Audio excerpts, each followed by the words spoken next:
Hello नमस्कार दोस्तों, कैसे हैं? Welcome back. तो दोस्तों आज बात करेंगे कि जो एक्सटीरियर पेंट आते हैं क्या उसे हम इंटीरियर में यूज़ कर सकते हैं, अपनी इंटीरियर दीवारों में यूज़ कर सकते हैं। अगर नहीं कर सकते तो क्या रीज़न है, क्या कारण हो सकता है कि हम उसे यूज़ नहीं कर सकते हैं।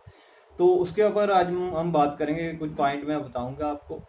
एंड इससे पहले कि हमें क्यों नहीं यूज़ कर सकते हम वो इंटीरियर में, क्या कारण है, क्या रीज़न है, तो उससे पहले हमें समझना होगा इंटीरियर एंड एक्सटीरियर में डिफरेंस समझना होगा, क्या डिफरेंस है इसमें। तो चलिए शुरू करते हैं वीडियो और आपको बताते हैं। तो मेरे चैनल को सब्सक्राइब कर लीजिए।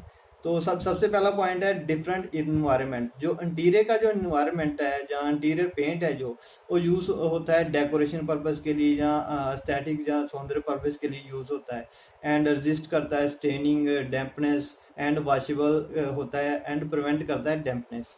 ऑन द अदर हैंड जो एक्सटीरियर पेंट होते हैं उसे सारे ट्रॉपिकल कंडीशन जो सहारनी पड़ती हैं, लाइक हम बोल सकते हैं वेदर कंडीशन जो भी होती हैं, हवा, पानी, बारिश, हॉट कोल्ड, सारी सहन करनी पड़ती हैं। इसलिए वो यूवी जो रेज होती है उसे भी प्रोटेक्ट करता है। तो इसके कारण उसमें जो हम बोल सकते हैं मोर पिगमेंट बढ़ाने पड़ते हैं, रिजाइन बढ़ाने पड़ते हैं एंड मोर एडिटिव्स डालने पड़ते हैं। एडिटिव्स मीन जैसे फंगीसाइड हो गया या पेस्टिसाइड हो गया, वो डालने पड़ते हैं उसमें। तो इसीलिए एक ये भी रीज़न है कि हमें जो उसमें पेस्टिसाइड या फंगीसाइड होते हैं वो हमें इंटीरियर में यूज़ नहीं करना चाहिए एक्सटीरियर पेंट। तो अगला पॉइंट है फेड रेजिस्टेंट है। जो इंटीरियर टेम्परेचर होता है वो क्या बोलते हैं उसे, not required to be a fade resistance. तो इंटीरियर में ये नहीं है, क्योंकि उसके टेम्परेचर कंडीशन सहन नहीं करनी पड़ती जो इंटीरियर पेंट को है। तो एक्सटीरियर में ये fade have to be a fade resistant होना चाहिए, क्योंकि उसमें जो सारे टेम्परेचर कंडीशन हॉट कोल्ड सारी सहन करनी पड़ती है।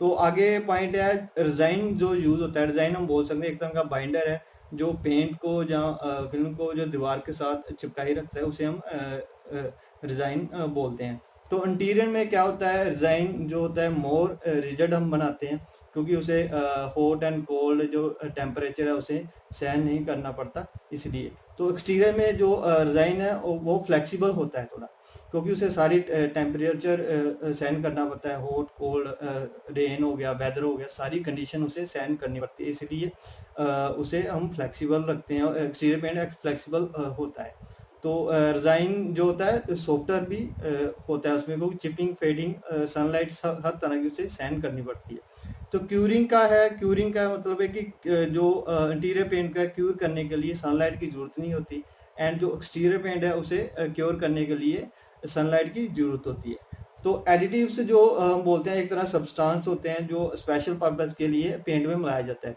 तो इंटीरियर पेंट में जो है बहुत ही हम बोलते हैं एडिटिव नहीं मिलाए जाते हैं, जैसे फंगीसाइड या पेस्टिसाइड जो नहीं होते हैं इंटीरियर पेंट में। तो एक्सटीरियर पेंट में होते हैं ये एडिटिव डाले जाते हैं, जैसे पेस्टिसाइड हो गया, फंगीसाइड्स हो गया, ये डाले जाते हैं। तो एक ये भी रीज़न है कि उसमें पेस्टिसाइड या फंगीसाइड होते हैं। तो एक ये भी मेन रीज़न है कि वो हमें इंटीरियर में यूज़ नहीं करना चाहिए एक्सटीरियर जो पेंट है। तो आगे पॉइंट मेन एक और आ जाता है VOC। VOC का मतलब है वोलाटाइल ऑर्गेनिक कंपाउंड। एक होता है ये, एक तरह का टॉक्सिन होता है, हम जहर एक तरह का बोल सकते हैं, जो कि पेंट में होता है। जो इंटीरियर पेंट होते हैं उसमें ये काफ़ी लो होता है, जहाँ जीरो होता है, क्योंकि उसमें कम होता है इंटीरियर में पेंट में। तो ये रिड्यूस करता है health risk and air purify करता है, क्वालिटी बढ़ाता है एयर की, जिसमें ये लो या जीरो होता है। तो एक्सटीरियर में ये ज़्यादा होता है VOC। तो इसलिए ये मेन कारण है कि ये हमें इंटीरियर में यूज़ नहीं करना चाहिए, क्योंकि VOC की मात्रा एक्सटीरियर में होती है, डाला डाला होता है उसमें। तो इससे लंग्स प्रॉब्लम हम बोल सकते हैं, सांस लेने की दिक्कत हो सकती है, क्योंकि घर में बच्चे हैं, फैमिली है, बुजुर्ग भी होते हैं, इसलिए उन्हें थोड़ा प्रॉब्लम हो सकता है, हेल्थ इशू हो सकते हैं इससे। तो एक मेन बड़ा ये कारण है कि हमें जो एक्सटीरियर पेंट है वो इंटीरियर में यूज़ नहीं करने चाहिए। तो नेक्स्ट आ जाता है out guessing. Out guessing mean कि जब हम पेंट प्रोसेस कर लेते हैं, एप्लीकेशन कर लेते हैं, उसके बाद जो पेंट गैसेस छोड़ता है, तो वो उसे हम आउट गैसिंग बोलते हैं। इंटीरियर में ये क्या होता है, इंटीरियर पेंट में ये नहीं होता, आउट गैसिंग नहीं करता है पेंट। मतलब कि एक्सटीरियर पेंट में जो होता है आउटगैसिंग होती है एप्लीकेशन के बाद, जहाँ 48 आवर्स बाद आउटगैसिंग छोड़ता रहता है। तो 1 साल तक स्मॉल अमाउंट में आउटगैसिंग होती रहती है एक्सटीरियर पेंट में। तो एक बड़ा रीज़न ये भी है कि हमें जो एक्सटीरियर पेंट है इंटीरियर में यूज़ नहीं करने चाहिए। तो ये मेन रीज़न थे कि हमें जो एक्सटीरियर पेंट है इंटीरियर में यूज़ नहीं करने चाहिए। जो इंटीरियर और एक्सटीरियर में आपको थोड़ा डिफरेंस है। तो अब मेन क्वेश्चन आ जाता है कि क्या हमें इंटीरियर पेंट एक्सटीरियर में यूज़ करने चाहिए, या एक्सटीरियर है जो इंटीरियर में यूज़ कर सकते हैं? तो आंसर है नहीं, नो। सबसे बड़ा है कि नो, क्योंकि इंटीरियर ने एक्सटीरियर पेंट का क्या बोलते हैं, प्रॉपर्टीज अलग होती है, पर्पस अलग होते हैं, एंड यूजेस भी अलग होते हैं इसके।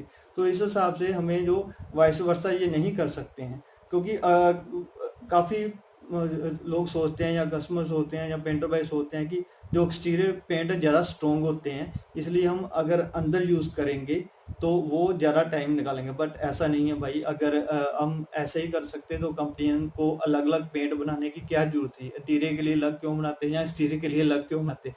तो मेन रीज़न यही है कि उसमें वीओसी की मात्रा ज़्यादा होती है एक्सटीरियर पेंट में, आउटगैसिंग करता है, जो हमारी सेहत के लिए, हेल्थ के लिए काफ़ी खतरनाक हो सकती है, क्योंकि आपकी फैमिली में बच्चे हैं, बुजुर्ग हैं, उन्हें सांस लेने में तकलीफ हो सकती है, एंड और रेसिप्रोसिटी जो प्रॉब्लम होती है वो हो सकती है। तो मेन रीज़न यही है कि हमें एक्सटीरियर पेंट इंटीरियर में यूज़ करने नहीं चाहिए। तो ऐसे ही हम अगर इंटीरियर पेंट एक्सटीरियर में यूज़ करेंगे तो वो टेम्परेचर कंडीशन के हिसाब से नहीं बने होते, तो पीलिंग हो जाएगी या डैम्पनेस हो जाएगी। इसी की वजह से हम इंटीरियर पेंट भी एक्सटीरियर में यूज़ नहीं कर सकते। तो ये था आज का जो वीडियो की हम एक्सटीरियर पेंट इंटीरियर में यूज़ कर सकते हैं कि नहीं कर सकते, क्योंकि कोई काफ़ी पेंटर भाई हैं वो अगर पेंट लेने या कस्टमर आते हैं वो बोलते हैं कि एक्सटीरियर वाला ही हम इंटीरियर में कर देंगे, वही दे दो। भाई ऐसा नहीं है, आप मत यूज़ करिए एक्सटीरियर पेंट इंटीरियर में। एंड यही मेन रीज़न है कि अगर कंपनी ने क्यों अलग अलग बनाए, तो आप हमेशा ही जो इंटीरियर प्रोडक्ट है उसमें इंटीरियर में ही यूज़ करें, अगर एक्सटीरियर प्रोडक्ट है तो एक्सटीरियर में ही यूज़ करें। ये मेन रीज़न हो सकते थे। तो होप आप सबको अच्छी लगी होगी वीडियो। अगर अच्छी लगी है तो प्लीज़ मेरे चैनल को सब्सक्राइब कीजिएगा, वीडियो को जरूर शेयर कीजिएगा कि काफ़ी आपके फ्रेंड या फैमिली या दोस्त हैं तो उनको भी पता लग सके कि एक्सटीरियर पेंट इंटीरियर में यूज़ नहीं करने चाहिए, क्योंकि कंपनी ने अलग अलग ही बनाए होते हैं। वातावरण अलग होता है, उनका जो पर्पस अलग होता है, यूजेस अलग होते हैं। इसी वजह से हमें इंटीरियर में इंटीरियर यूज़ करने चाहिए और एक्सटीरियर में एक्सटीरियर यूज़ करनी चाहिए। तो होप आप सबको अच्छी लगी होगी। अगर अच्छी लगी वीडियो मेरे चैनल को सब्सक्राइब कीजिएगा, शेयर कीजिएगा, एंड जल्दी मिलते हैं नेक्स्ट वीडियो। तब तक के लिए शुक्रिया, bye bye, thank you for watching, धन्यवाद।